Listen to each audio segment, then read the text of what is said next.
नमस्कार, आप देख रहे हैं न्यूज स्केल लाइव की बुलेटिन। शुरुआत करते हैं आज की बड़ी और अहम खबरों से। लोकसभा ने 20 साल पुराने मनरेगा कानून में बड़ा बदलाव करते हुए विकसित भारत गारंटी फॉर रोजगार और आजीविका मिशन वीबीजी रैमजी बिल 2025 को पारित कर दिया है। नए कानून के तहत अब ग्रामीण क्षेत्रों में हर परिवार को साल में 125 दिन का रोजगार सुनिश्चित किया जाएगा। सरकार का दावा है कि ये बिल ग्रामीण अर्थव्यवस्था को मजबूती देगा। वहीं विपक्ष ने इसे लेकर सदन में जोरदार विरोध दर्ज कराया। 23 वर्षीय साई जाधव ने इतिहास रच दिया है। भारतीय सैन्य अकादमी देहरादून से पास आउट होकर वो टेरिटोरियल आर्मी की पहली महिला लेफ्टिनेंट अधिकारी बनी है। 93 साल पुरानी पुरुष प्रधान परंपरा को तोड़ते हुए साई जाधव की ये उपलब्धि देश भर की बेटियों के लिए प्रेरणा बन गई है। रांची में मुख्यमंत्री हेमंत सोरेन से नेट जमशेदपुर के निदेशक प्रोफेसर गौतम सूत्रधर ने शिष्टाचार मुलाकात की। मुख्यमंत्री को 29 दिसंबर 2025 को होने वाले 15वें दीक्षांत समारोह में विशिष्ट अतिथि के रूप में आमंत्रित किया गया। इस समारोह में राष्ट्रपति द्रौपदी मुर्मू की गरिमामयी उपस्थिति प्रस्तावित है। मुख्यमंत्री हेमंत सोरेन से अंतर्राष्ट्रीय बॉलीवुड फिल्म मुर्गा ट्रॉफी की टीम ने मुलाकात की।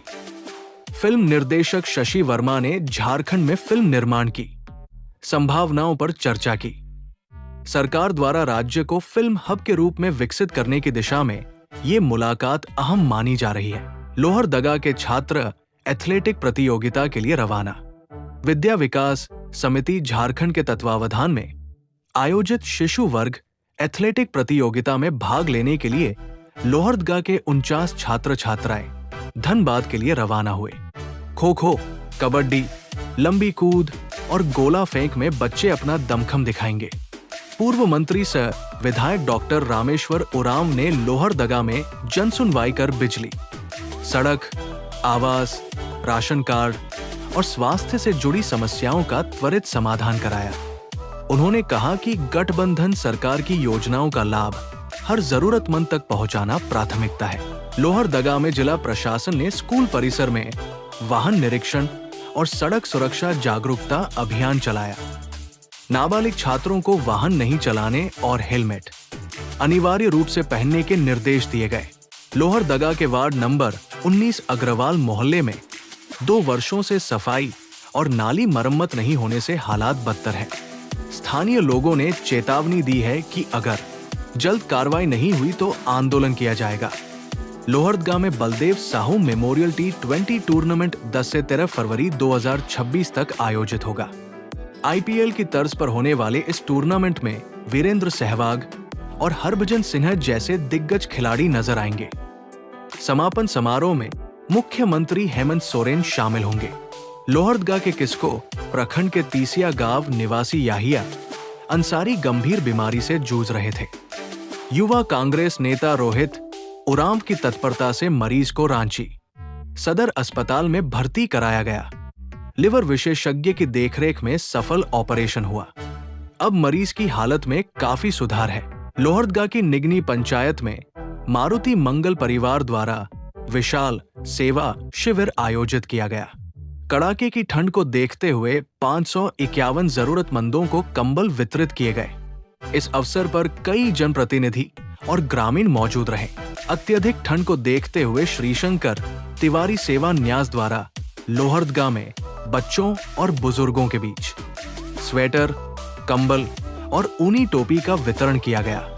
इस पहल की स्थानीय स्तर पर सराहना हो रही है। धरती आबा भगवान बिरसा मुंडा की 150वीं जयंती के अवसर पर गुमला से रांची तक वीर बिरसा मुंडा साइक्लोथॉन रवाना किया गया। ये यात्रा नशा मुक्ति, पर्यावरण संरक्षण और राष्ट्रीय एकता का संदेश दे रही है। जिला प्रशासन की संयुक्त टीम ने स्टार डीपीएस स्कूल का औचक निरीक्षण किया। बिना मानक और दस्तावेज के हॉस्टल संचालन पर सख्त कार्रवाई के संकेत दिए गए हैं। गुमला के सांता पब्लिक स्कूल में क्रिसमस गैदरिंग धूमधाम से मनाई गई। बिशप लिनुस पिंगल एक्का ने अनुशासन, शिक्षा और नशा मुक्त जीवन का संदेश दिया। गुमला के रायडीह प्रखंड में 30 दिसंबर 2025 को राष्ट्रपति द्रौपदी मुर्मू के आगमन को लेकर प्रशासन पूरी तरह मुस्तैद है। उपायुक्त और पुलिस अधीक्षक ने कार्यक्रम स्थल का संयुक्त निरीक्षण किया। चतरा जिले के गिद्धौर प्रखंड क्षेत्र की बलबल मुहाने नदी से प्रतिदिन सैकड़ों ट्रैक्टरों द्वारा अवैध बालू का उठाव किया जा रहा है। ग्रामीणों का आरोप है कि सूचना देने के बावजूद विभागीय अधिकारी चुप्पी साधे हुए हैं। अब सवाल उठ रहा है कि इस अवैध कारोबार को कौन-कौन सफेदपोश संरक्षण दे रहे हैं। गिद्धौर प्रखंड मुख्यालय के लोटर डैम के समीप स्थित पैक्स गोदाम का उद्घाटन किया गया। अब किसान सीधे सरकार को धान बेच सकेंगे और उन्हें न्यूनतम समर्थन मूल्य मिलेगा। उद्घाटन समारोह में अधिकारियों के साथ कई जनप्रतिनिधि मौजूद रहे।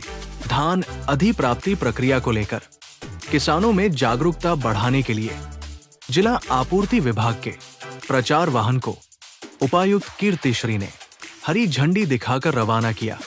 जिले में कुल 33 क्रय केंद्रों के माध्यम से धान की खरीद की जा रही है। किसानों से ई उपार्जन पोर्टल पर शीघ्र पंजीकरण की अपील की गई। चतरा सिविल सर्जन कार्यालय सभागार में उपायुक्त कीर्तिश्री की अध्यक्षता में स्वास्थ्य विभाग की समीक्षा बैठक हुई। एम्बुलेंस संचालन, रक्तदान शिविर, आयुष्मान भारत और अनीमिया मुक्त भारत अभियान पर चर्चा हुई। ऊंटा पीएचसी में डॉक्टर की अनुपस्थिति पर उपायुक्त ने नाराजगी जताई। सिमरिया डिग्री कॉलेज में इतिहास विभाग द्वारा भारतीय स्वतंत्रता संग्राम में महात्मा गांधी की भूमिका विषय पर विशेष व्याख्यान आयोजित किया गया। छात्र छात्राओं ने गांधी जी के विचारों पर अपने मत रखे।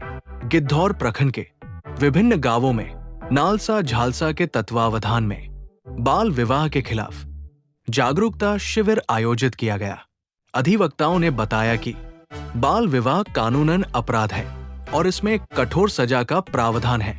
कुंदा मेन चौक के पास बकरी चोरी कर भाग रहे बोलेरो सवार एक चोर को ग्रामीणों ने पकड़कर पुलिस के हवाले कर दिया। आरोपी की पहचान लातेहार निवासी कमलेश भूया के रूप में हुई है। पुलिस ने वाहन जब्त कर मामला दर्ज किया है। पत्थलगढ़ा के सरस्वती संगम क्लब तेतरिया में सरस्वती पूजा को लेकर बैठक हुई। भव्य पंडाल और आकर्षक विद्युत सज्जा का निर्णय लिया गया। सुमन राणा अध्यक्ष और प्रभात कुमार सचिव चुने गए। आम्रपाली चंद्रगुप्त परियोजना में जमीन देने वाले रैयतों को सीसीएल द्वारा स्थायी नियुक्ति पत्र सौंपे गए। जीएम अमरेश कुमार सिंह ने दस्तावेज शीघ्र जमा करने पर तेज मुआवजा और नियुक्ति का भरोसा दिया। टंडवा प्रखंड के आम्रपाली परियोजना क्षेत्र में रेलवे लाइन के लिए सैरनदाग वनाधिकार समिति की भूमि हस्तांतरण की सूचना मिलते ही ग्रामीणों में भारी आक्रोश फैल गया। गुरुवार देर शाम ग्रामीणों ने मशाल जुलूस निकाला। आम्रपाली परियोजना प्रबंधन का पुतला दहन किया और जोरदार नारेबाजी की। ग्रामीणों ने आरोप लगाया कि अंचल प्रशासन द्वारा अब तक 18 बार ग्राम सभा कराने का प्रयास किया गया, लेकिन हर बार ग्रामीणों ने इसका विरोध किया है। आज बिंगलात मैदान में ग्राम सभा प्रस्तावित है, लेकिन उससे पहले ही ग्रामीणों ने साफ कर दिया है कि वे भूमि हस्तांतरण के खिलाफ आमरण अनशन पर बैठेंगे। कान्हाचट्टी प्रखंड के तुलबुल पंचायत में आम सभा कर इको वन समिति का गठन किया गया। महरू राम अध्यक्ष और प्रतिमा देवी उपाध्यक्ष बनी। वन संरक्षण पर विशेष चर्चा हुई। हंटरगंज थाना क्षेत्र के खुटेहरा गांव में बंद पड़े घर से अज्ञात चोरों ने नकद, चांदी के गहने और दस्तावेज चोरी कर लिए। कुल नुकसान करीब 1 लाख रुपए आका गया है।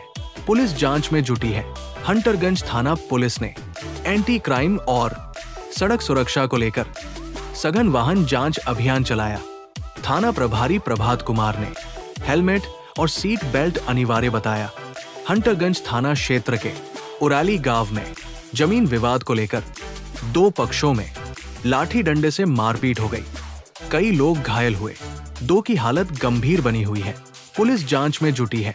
तो ये थी आज की अहम खबरें न्यूज़ के लाइव पर।